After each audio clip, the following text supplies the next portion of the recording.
Hello, sir. I think we can start with your webinar.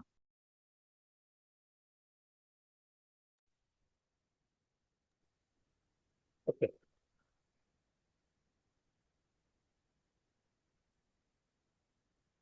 Good morning, everyone. On behalf of HaystackAnalytics, I welcome you all to the webinar series that we are conducting.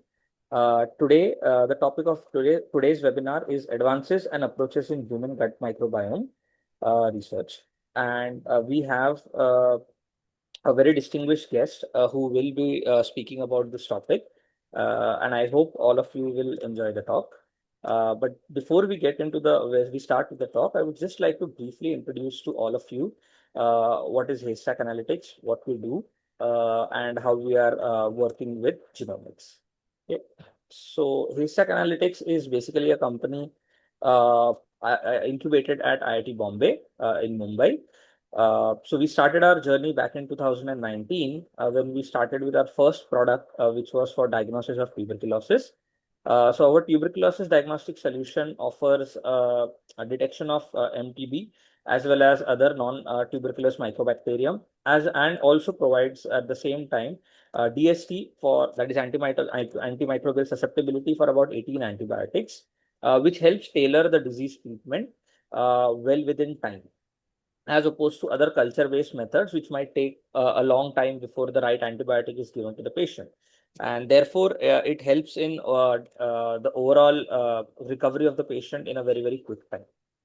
So this solution has gained a lot of appreciation from not just scientific agencies, but also commercial institutions in India.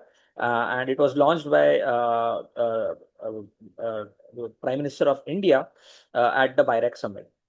Our other product, which is related to infectious disease diagnostics, is infection NGS, which aligns with the WHO Sustainable Development Goals.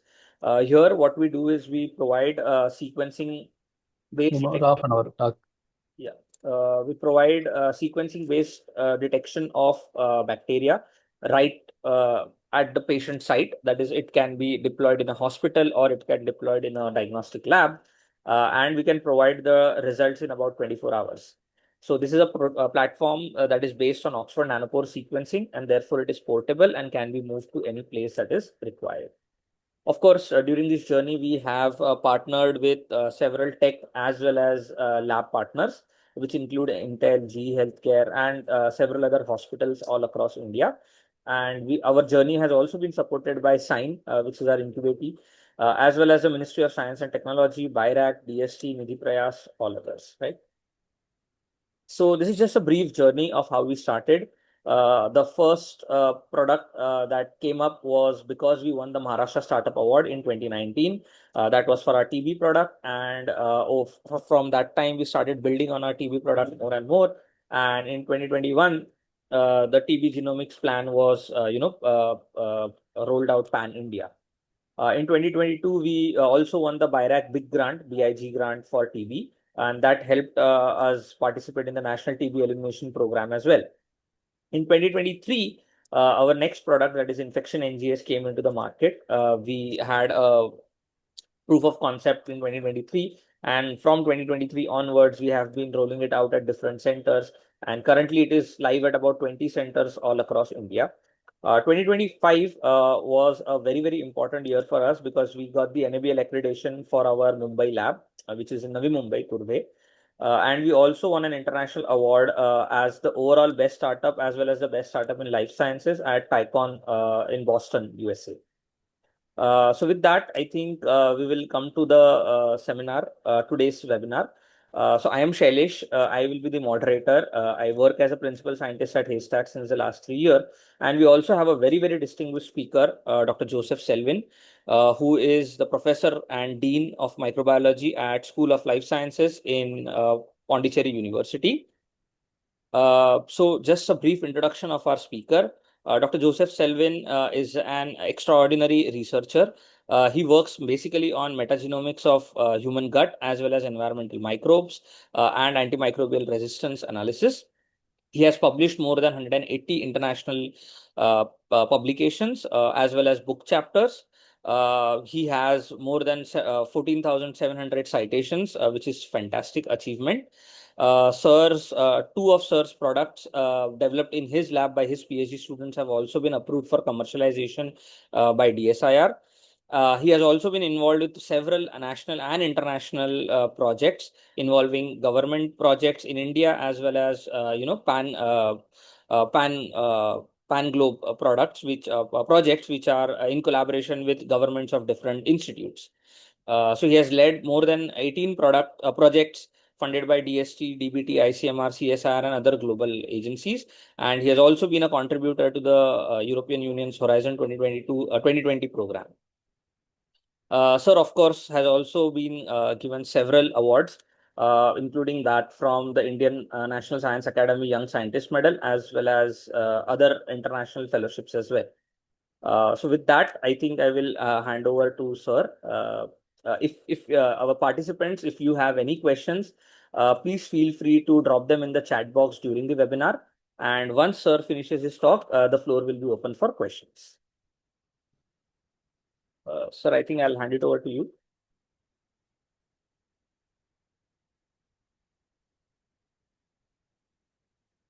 Thanks, Dr. Shailesh. 1 minute, I will share my presentation. Sure, sir.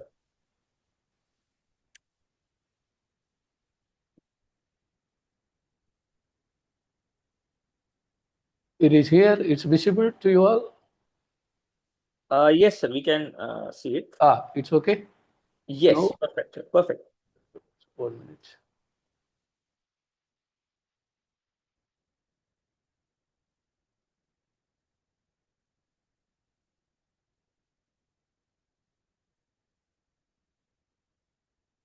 Okay.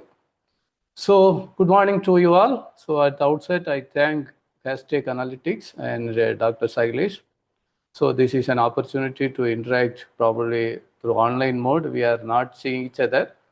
I'll be sharing about the basics of microbiome, what is microbiome. Then I will be explaining about different methods or approaches, and 1 or 2 slides about what is happening with us. Then we'll discuss about briefly. So this is about advances and approaches in microbiome research. So first you see metagenomic approaches are now obviously accepted throughout the world in microbiology. But before that, we are dealing with culturing the microorganism in a laminar flow chamber. So the cultured microbes, you might have, those who are, I don't know the participant diversity, if you are in basic microbiology, if you have some knowledge, you should know, you should remember that the Burgess Manual of Determinative and Systematic Bacteriology, that is the basis of microbiology. So, if you take a gram of soil, you can say, I can say 10 power 10 cells. So we are getting few hundred cells on the Petri plate. Then you can imagine 10 power 10 means how much, you can 1 and 10 0. So such a huge number of cells where we are getting few hundreds on the Petri plate means the cultured microbiota is far less than the original population exists in a gram of soil. So then it is for eddy sample. So we are getting only very few. We are missing a lot. Then this culture-based approach, giving few hundred colonies, the background you can see, that kind of study or the field is known as microbiology. So we all know that microbiology deals with cultured microorganism, not the uncultured microbiota. And later, after the metagenomics came into the field, what is metagenomics time permits, I will explain one or 2 slides about it. 0.1% of the microbiota is cultured, few hundreds, okay, and 99% remain uncultured. Then the field is now transforming into microbiome biology, not microbiology. So I'm sure within a decades of time, the entire world, this field will be called as microbiome biology, because nowadays most of the countries are changing the terminology and the approaches in studying the microorganisms. So before that, here I will explain one point. Actually, I missed the slide. Actually, what is metagenomics? Metagenomics means the meta-analysis of genomes. means large-scale analysis of genomes. The word meta is coined from the statistics, large-scale analysis. So it was originally actually coined by Joe Handelsman, a scientist, a woman scientist from University of Yale in 1998. So she coined the terminology. She taken the word meta from statistics and genomics. Metagenomics means metagenomics is, we can say, population genomics or community genomics, ecogenomics, environmental genomics. Many terminologies are there. Simply you can keep in mind population genomics. For example, I would expect 50 participants I can expect in case. So 50 of you are there, I can consider 50 as my cohort study. So if I take one number of blood from all the 50 of you, then I sequence it separately, then it is known as genomics. If I pool the 50 ml blood in one tube, then I sequence it, then it is known as population DNA, that is metagenomics. So metagenomics reflect population, genomics deals with a single individuals. See, the point is actually there is a lot of changes occurred in the history of microbiome biology. The one is the development of tools in metagenomics, and the next one is the word microbiome. You see, this is the project I also associated with it, European Union funded project Microbiome Support. This project was 2019-2023. It was coordinated by Austrian Institute of Technology, including 19 countries. India also one of the country in it.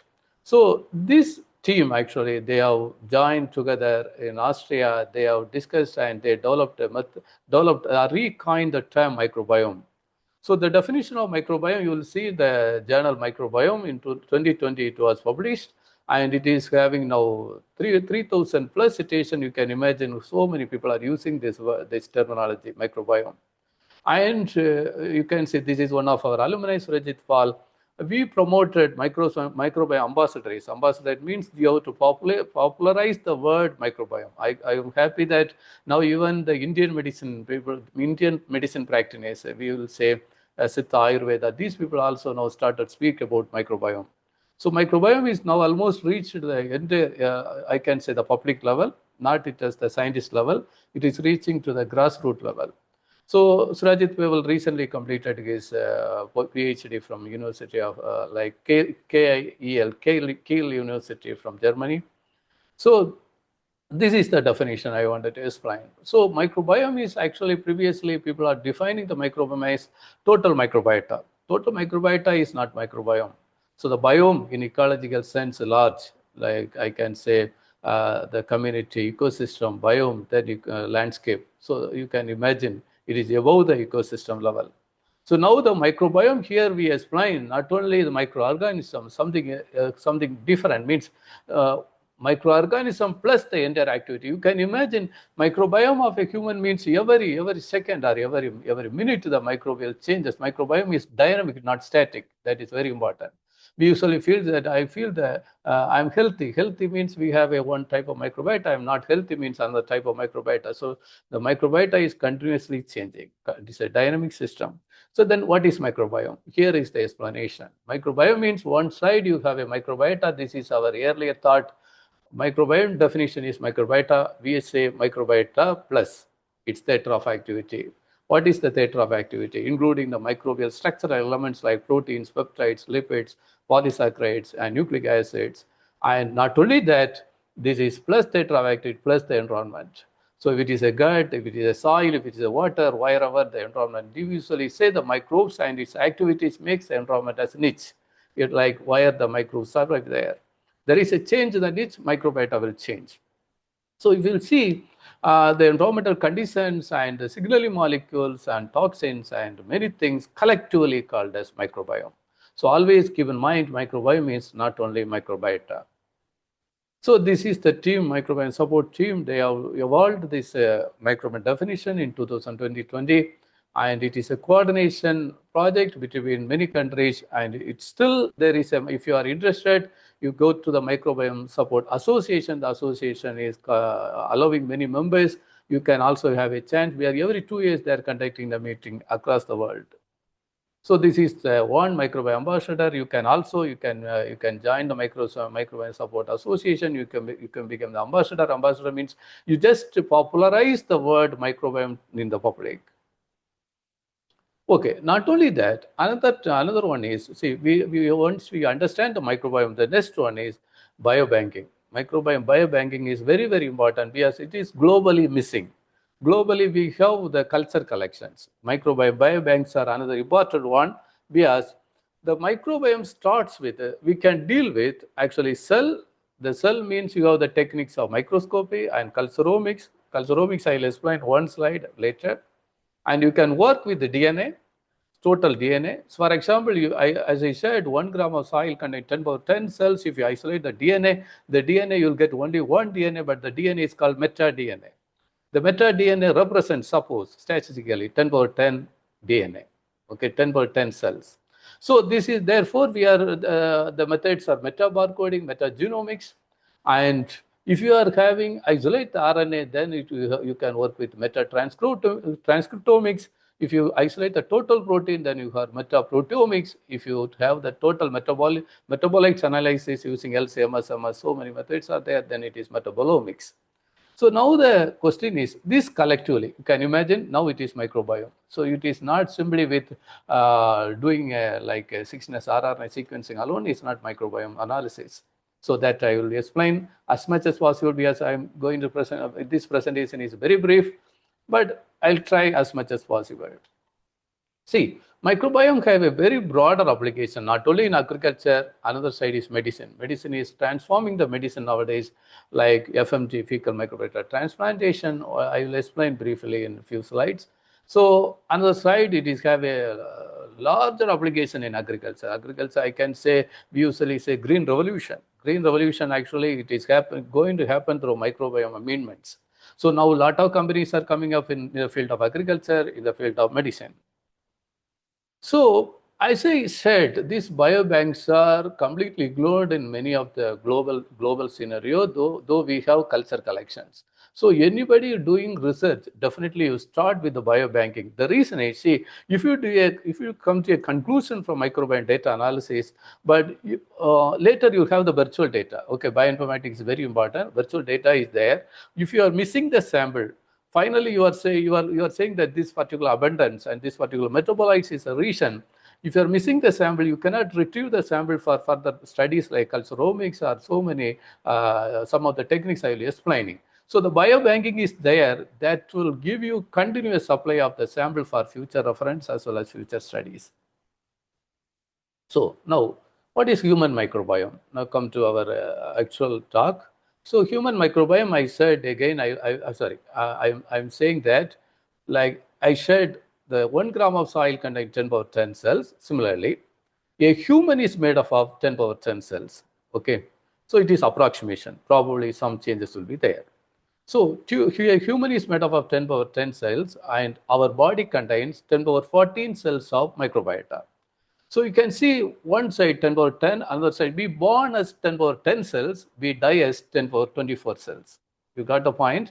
So every human born to a mother has 10 power 10 cells. So where from this 10 power 14 cells? This is 100 times higher than the number of cells we harbor. So you know that the human genome, like host genome, is made up of 3.5 gigabase pair. And approximately this 3.2, some of the explanations. So 3.2 gigabase pair means you can imagine we have 25,000 genes originally, not by prediction, and 19,500 transcribable, means protein coding genes. So approximately some explanations are giving 23,000 genes. You can go ahead, some differences are there. The point is, our stomach contains millions of genes. Like you cannot imagine the number of genes in the stomach, microbiota. So that's harboring by the microbiota. So if you modulate such microbiota, what we are missing, people are now working on autism. So autism, we are missing a lot of cell-to-cell signaling molecules or neurotransmitter. All these things, already we have the number of microbial cells in the gut. If you modulate selectively, that will secrete it. So that is the important aspects of human gut microbiome. So we all born to a mother, whether we are having the, as I said, we are born to a mother as 10 or 10 cells. So sterile gut, but this word sterile gut also now challenged by many research, but still, as per our understanding now, as per the literature, I would say sterile gut. And we will acquire the microbiota from the mother. if it is usually I explain this way to my students. If a baby born in the house, okay, in the home, now it is very rarest of the chance a baby born in house, okay. So in case traditionally baby born in a house, the baby is first hug or handled by the grandmother. We can expect grandmother will take the baby and hug the baby. So the grandmother is first inoculating the microbiome. Sorry, before that, the baby is naturally born baby. The baby is first acquiring from the microbiota from the mother. And second, the inoculation is from the grandmother, supposed to be. So in a house, the baby is acquiring getting the microbiota from the house instead of hospital. If a same baby born cesarean baby, born in the hospital, so the baby is sterile condition taken out, okay. The first inoculation from the hospital. So usually I explain to my students, you can make a comparison between the naturally born baby and hospital born baby. The first 3 years of the baby's growth period, the first 3 years, the hospital born baby usually go back to the hospital with lot of infection with a book, and 3 years the baby is treated with continuous, mostly with, you can say, lung infections. But in the case of baby born in the house, baby stay in the house. Rarely the baby visit the hospital. So this is very important phenomenon. This is natural. Now it is scientifically proven. I will explain to another slide. See, and the feeding habit, breastfeeding and bottle feeding. So once mother's milk contains huge number of bifidobacteria, a probiotic, so the baby is given the beginning with the gut is actually given the first inoculation is bifidobacteria. The baby is taking the baby given the feeding from the mother, and if it is bottle fed, then the diverse microbiota, possibly bacteria, Clostridia, etc. Then phase 4, we are moving to solid food. As I said, we are all born to a mother sterile. This is important research many are working on, and some mice model experiment by Chong et al. In 2018 challenged this claim, the first stool, meconium, having some signatures of bacteria. So that means there is a possibility of hereditary microbiota. This question, hereditary microbiota, is there or not, still on research. Definitely you have a chance to do work and you can conclude it. Now, see, we all, as I said, the significance of natural birth and mother's feeding. See, this was established by scientifically in a journal Cell by Corpilla et al. In 2020. This particular publication, they explained about the natural birth, and the baby is having a lot of bacteria, bifidobacteria, and we will come to this point. Cesarean, the baby is having a lot of pathogens, pathobionts. Then they suggested one method, cesarean. Yes, because nowadays the born at the house is very rare opportunity. Then cesarean or hospital born is quite natural nowadays. Then what they have suggested, after birth, giving fecal microbiota immersion, means this is a FMT of mother, fecal microbiota transplantation, means the filtration of mother fecal microbiota, means fecal matter taken out and sequence, the standards and the healthiness of the fecal microbiota should be assessed before, then that filtrate. You remove the fecal matter and take only the filtrate of microbiota, and that microbiota is exposed to the baby. The baby is quite how the baby is healthy as the natural birth, same as in the cesarean. So this is a scientifically established fact. And why this kind of microbial association is required? You should understand, like I usually say, Darwin's theory of evolution, but you should understand now holobiont evolution or holobiont theory of evolution. Rosenberg, a scientist, published a paper in 2007. They said all life on the earth, all life is not alone. They are associated with microbiota. If you separate the microbiota, no life will exist. Then we are existing with microbiota in two status. Like either this is my personal explanation. Homo sapiens exists as either Homo dysbioticus, means diseased state, or Homo symbioticus. This is the status of our living every day. Either you will be healthy or you will be diseased. So these two status is modulated or is happening by the what kind of microbiota associated with us.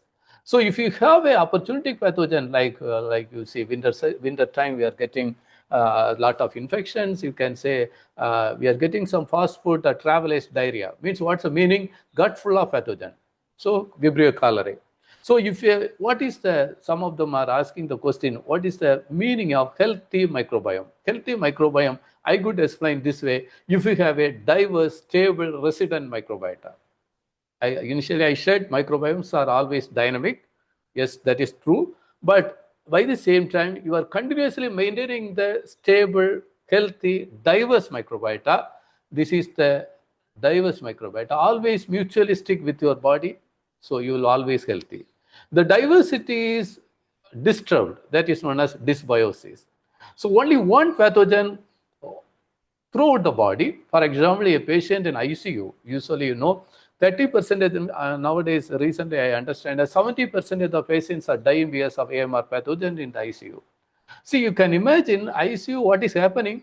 So we have the weakened immune system. Most of the, this is again a personal information, not I am saying scientifically. So the patient entering the ICU healthy means diseased, but he or she do not have any infection. In the ICU, they are getting the infection. Means, so they thought that initially the gut is the reason. That is not the reason. They given the cocktail of antibiotic to clear the even gut, but they are getting infection. Finally, the patient will die of a condition called sepsis. So why it is all happening? If you maintain this diverse microbiota in the gut, even the ICU, you will be healthy. So the healthy is depends upon diversity of the microbiota. So this is the one. 2007, Rosenberg first proposed the concept of hollow genome concept of evolution.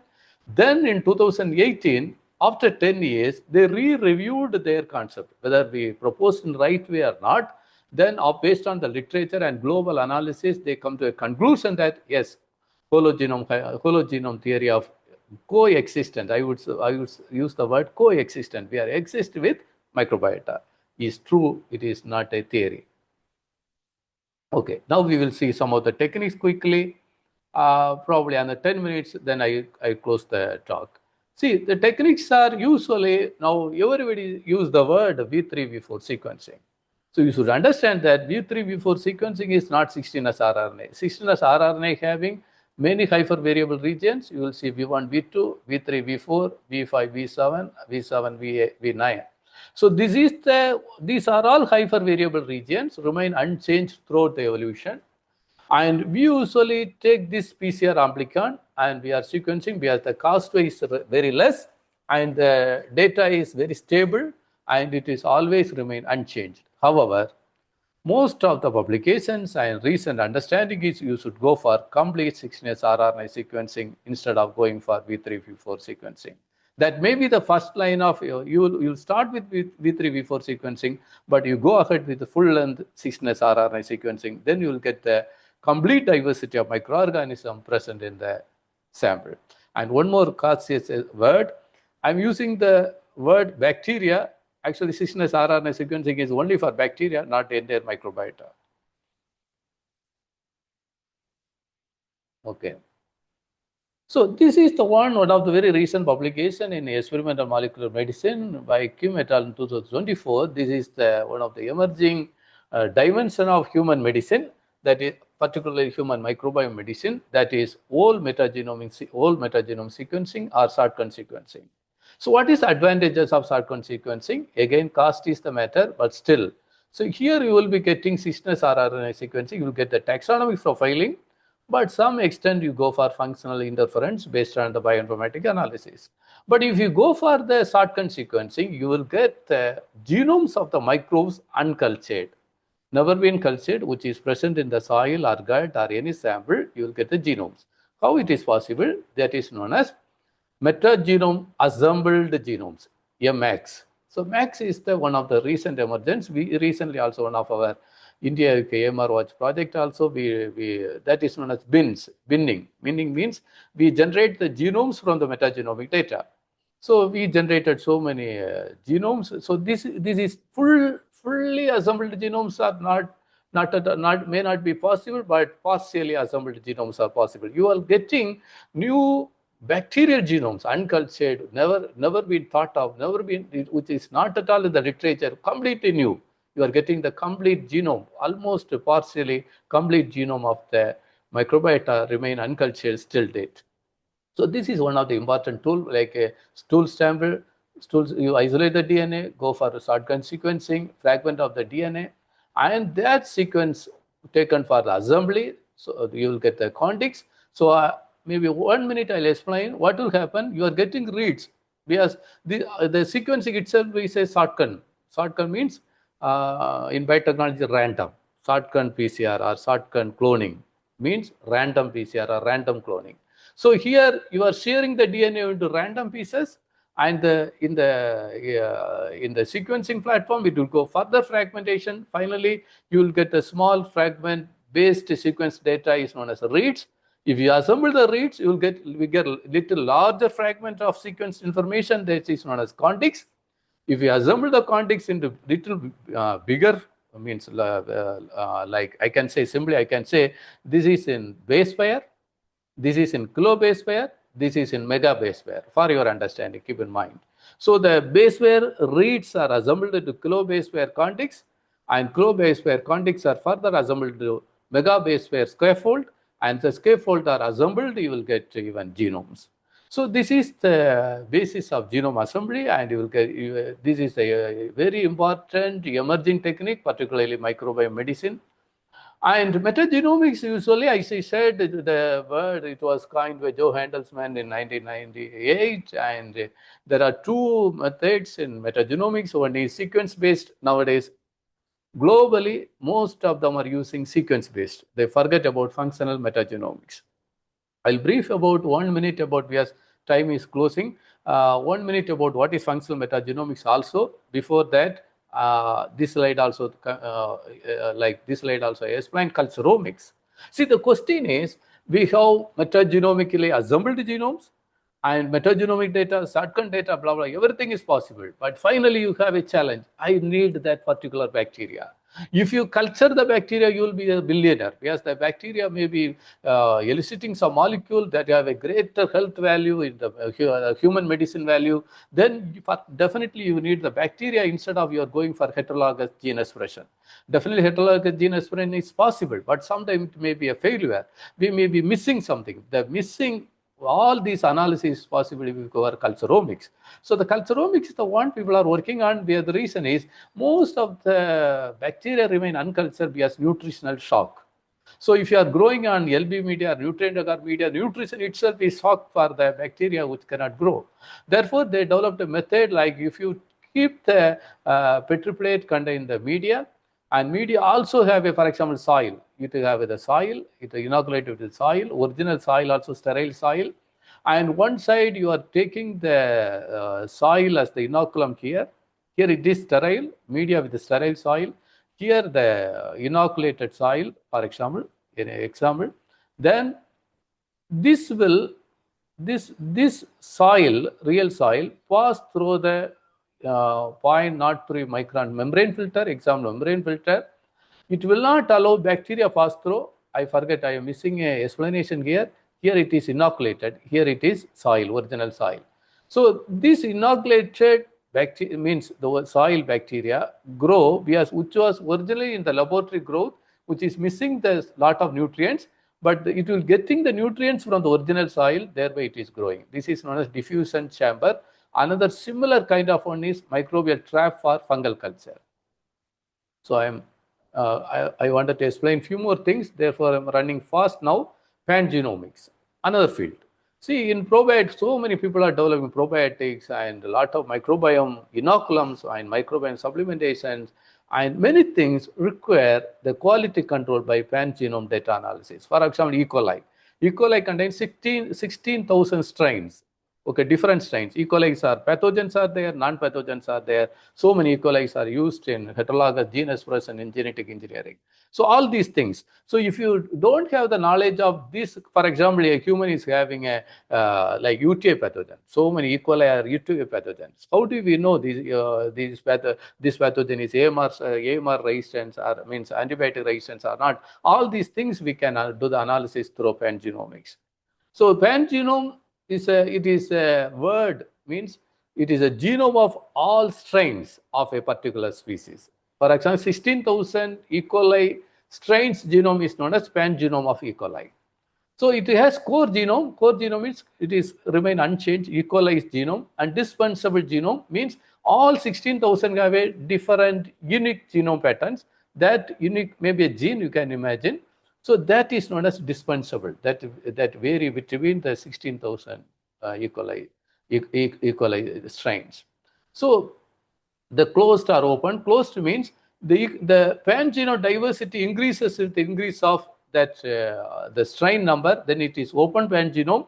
If a species having very few number of variation, then it is known as closed pangenome.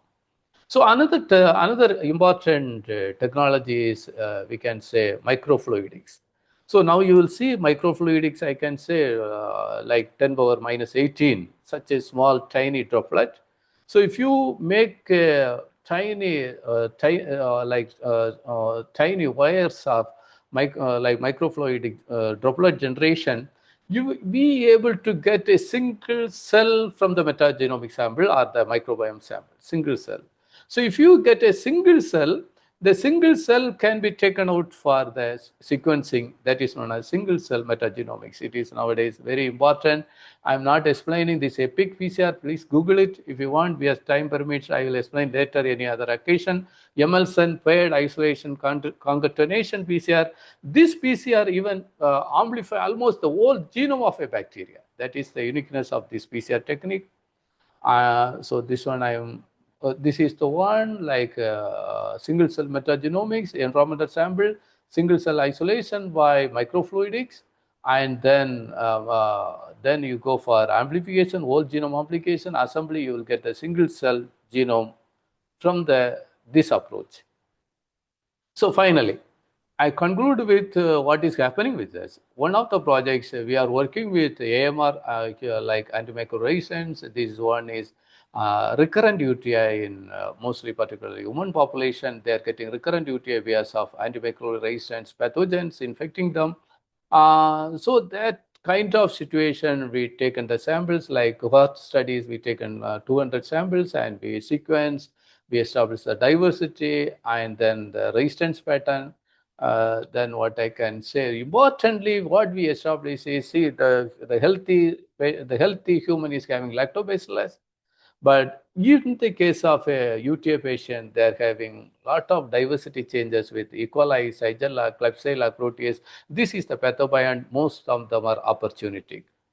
Another study we are working with like a rat model.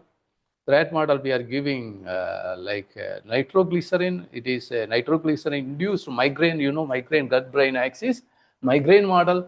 So here we are giving the treatment with probiotics and alginates, and we are giving the control track, sumatriptan treated groups or sumatriptan. So this is the control. And we come to a conclusion that similar to the drug, our reference drug, this gene expression pattern was very similar in the treated with probiotic and alginate probiotic combination. This is one of the unpublished data. I've given this just for insight. You can also go ahead with your ideas. So many, because the microbiome is now an ocean. You jump into the ocean, definitely you will get a lot of new discoveries. Before I'm summarize it, I said people are nowadays not at all working on functional metagenomics, because the reason is, if you get a gene construct, even from the sequence data or from the metagenomic library, the heterologous gene expression in a heterologous gene expression means in E. coli is highly challenging, not so easy.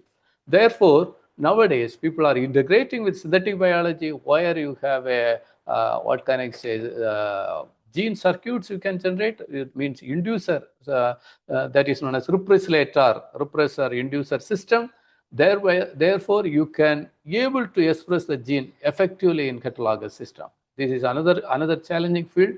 So I wish you all good luck. Thank you for listening.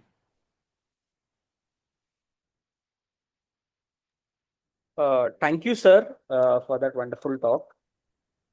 So we have a few questions from the audience. So I'll just try and read them out for you.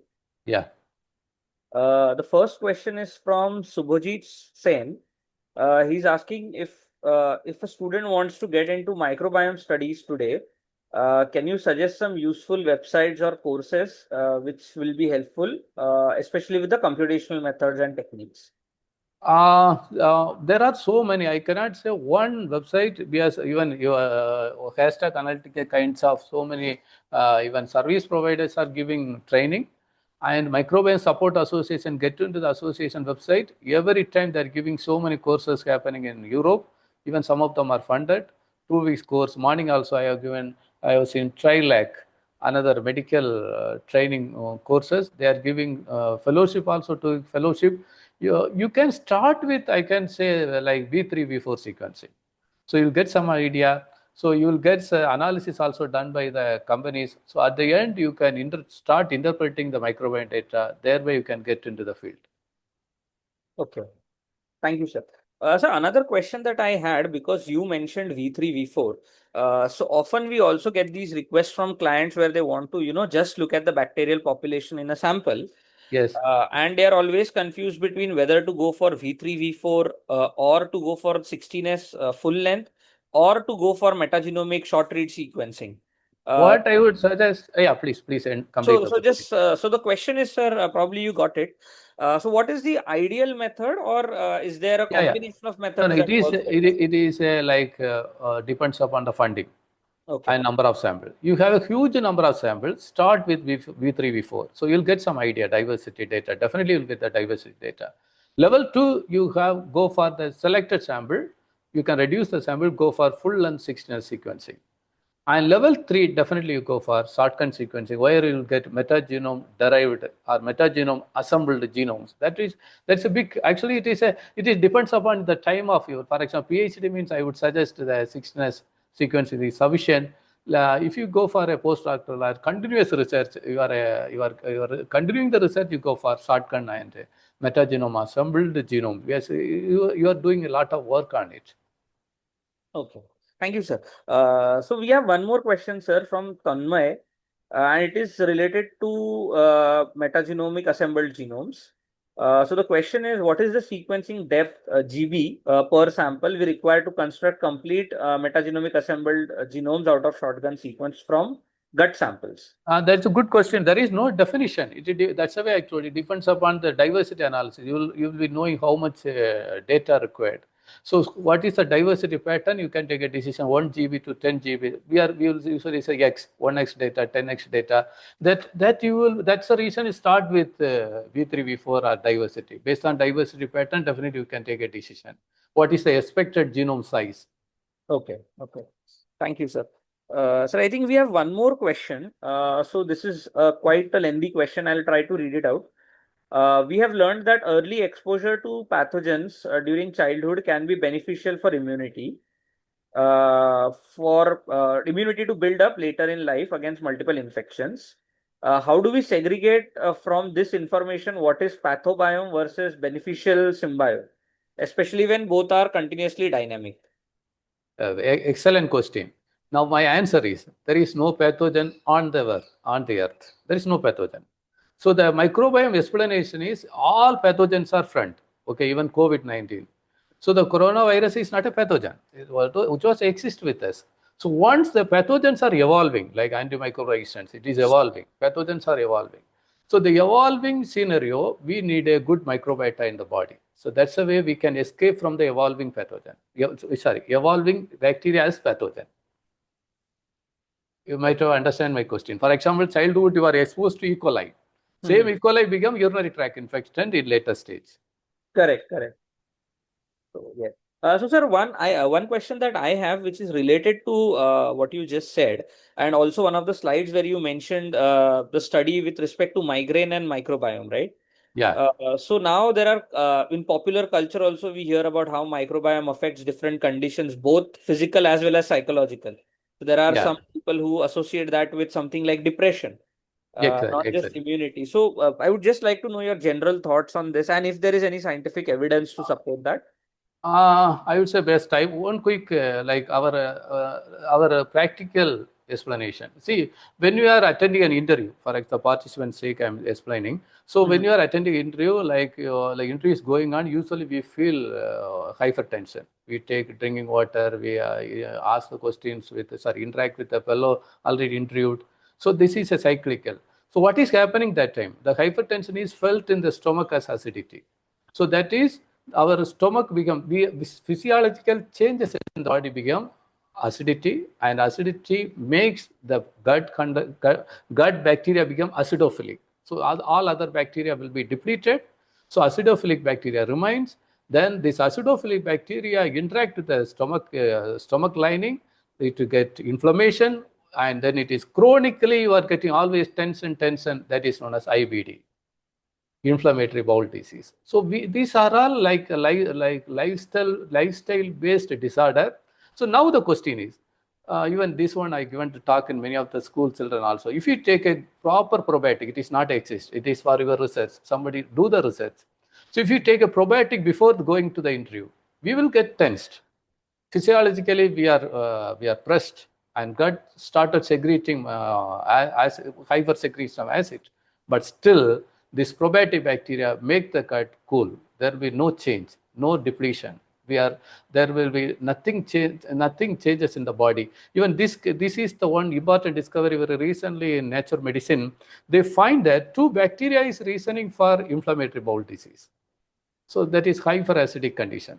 So what I'm telling, if you find a proper probiotic means normal microbiota. So normal microbiota depleted, we have to take the microbiota externally.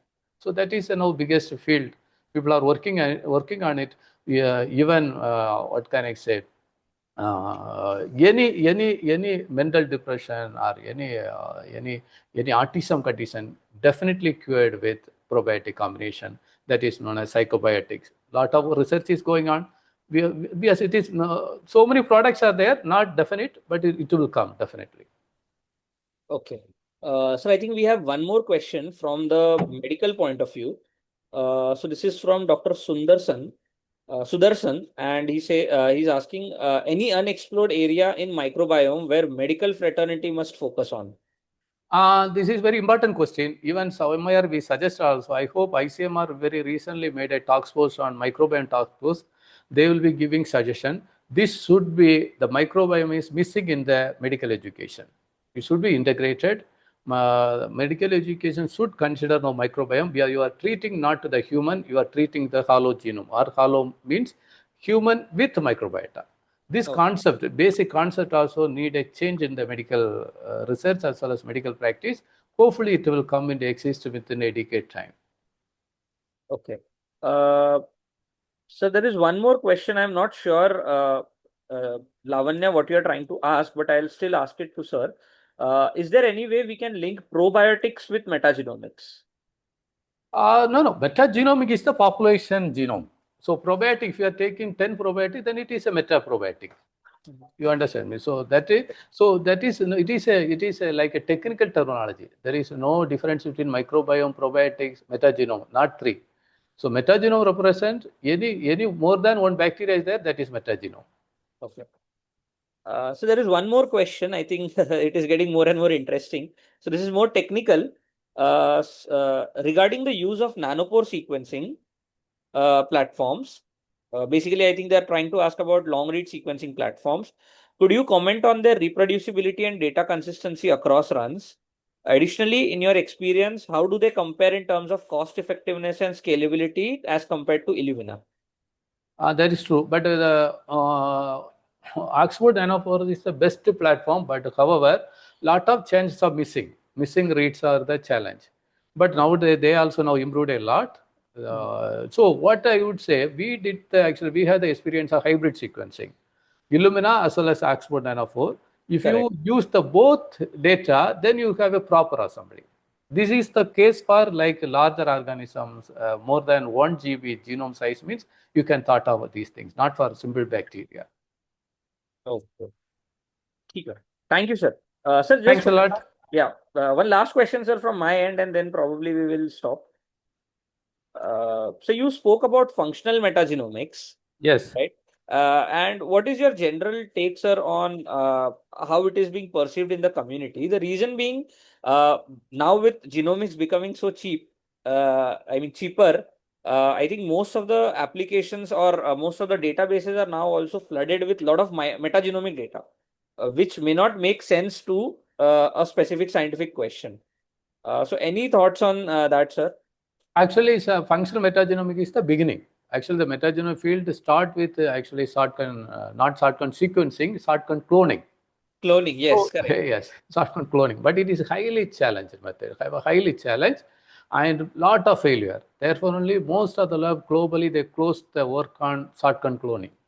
But now some of them are started. And now I am telling not going for the shotgun cloning. Instead of we can take the like lot of biosynthetic gene clusters. Okay, biosynthetic gene cluster. You take the biosynthetic gene cluster and use the methods of synthetic biology. Where synthetic biology is required, where this gene expression in E. coli is not possible. You have to make the promoter as you can design the promoter. You go for transfer of that is known as genome engineering, not genetic engineering. The partial, what can I say? The partial metabolic pathway.